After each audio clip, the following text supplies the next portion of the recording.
যেই সংগঠন আমাদের ভাইদেরকে গুলি করে হত্যা করেছে, সেই নামে সেই সংগঠনের বাংলাদেশে রাজনীতি করার কোনো অধিকার নাই। এবং এই গণহত্যার দায়ে এবং এই জুলাই অভ্যুত্থানে যারা আমাদেরকে হামলা করেছে, যারা আমাদেরকে কুপিয়ে মেরেছে, সেই দায়ে তাদেরকে নিষিদ্ধ ঘোষণা করতে হবে। আওয়ামী লীগ নামে কোনো সংগঠন এই বাংলাদেশে থাকতে পারবে না এবং যেন তারা নেক্সট কখনো কোনোভাবে বাংলাদেশে ফিরে আসতে না পারে, সেই জন্য আমাদেরকে সজাগ থাকতে হবে। প্রিয় সহযোদ্ধা, আমরা যদি ঘুমিয়ে যাই তাহলে তারা আবারও ফিরে আসবে। আমরা পরিষ্কারভাবে বলতে চাই, যারা এই প্রজন্মের সাথে, যারা এই শহীদদের রক্তের উপর পাড়া দিয়ে আবারও কোনোভাবে দখলদারিত্বের রাজনীতি করতে চায়, আবারও কোনোভাবে আধিপত্য বিস্তার করতে চায়, তাদেরকে আমরা সবাই মিলে ঐক্যবদ্ধ হয়ে প্রতিরোধ করব ইনশাল্লাহ। এই প্রজন্ম দখলদারিত্বের রাজনীতি চায় না, এই প্রজন্ম আধিপত্যের রাজনীতি চায় না। অনেকেই ভুলে গেছে, অনেকেই জুলাই অভ্যুত্থানকে ভুলে গেছে। যে অভ্যুত্থান না হলে আমরা কথা বলতে পারতাম না, যে অভ্যুত্থান না হলে অন্যায়ের বিরুদ্ধে জানাতে পারতাম না, সেই অভ্যুত্থানের ব্যাপারে অনেকেই আজকে ভুলে গেছে। আমরা তাদেরকে মনে করিয়ে দিতে চাই, শহীদদের রক্তের উপর পাড়া দিয়ে আমরা আজকের এই বাংলাদেশে দাঁড়িয়ে আছি। যারা আমার ভাইদেরকে কুপিয়ে হত্যা করেছে তাদের বিচার নিশ্চিত করতে হবে। সংস্কার এবং বিচারের আগে যে নির্বাচন টালবাহানা চলছে, সেটা হতে দেওয়া যাবে না। কারণ আমরা বহুত নির্বাচন দেখেছি, অনেক নির্বাচন দেখেছি। শুধুমাত্র কি একটা সরকার পরিবর্তনের জন্য বা চেয়ার পরিবর্তনের জন্য অভ্যুত্থান হয়েছে?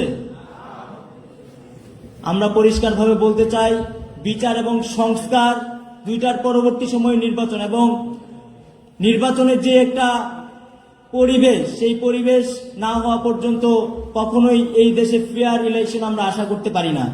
একটা সুষ্ঠু নির্বাচনের জন্য হলেও সুষ্ঠু একটা পরিবেশ প্রয়োজন।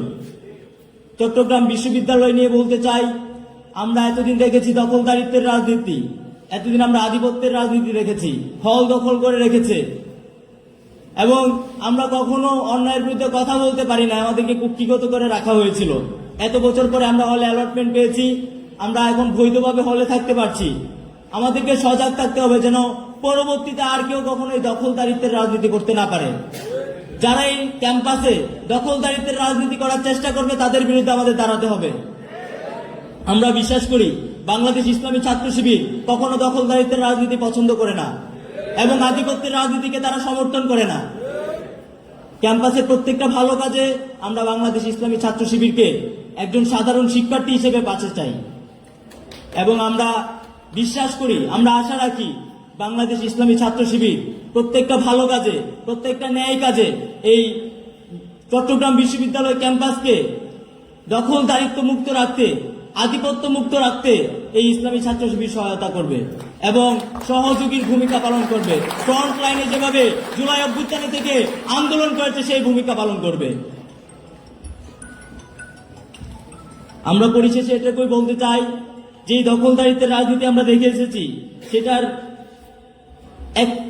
আমাদের যে ক্যাম্পাসে এখন রাজনীতি চলছে, আমরা দেখতে পাচ্ছি প্রশাসনের বিভিন্ন টালবাহানা, এখনো আমরা চাকসু নিয়ে কোনো সঠিক রুটম্যাপ পাই নাই।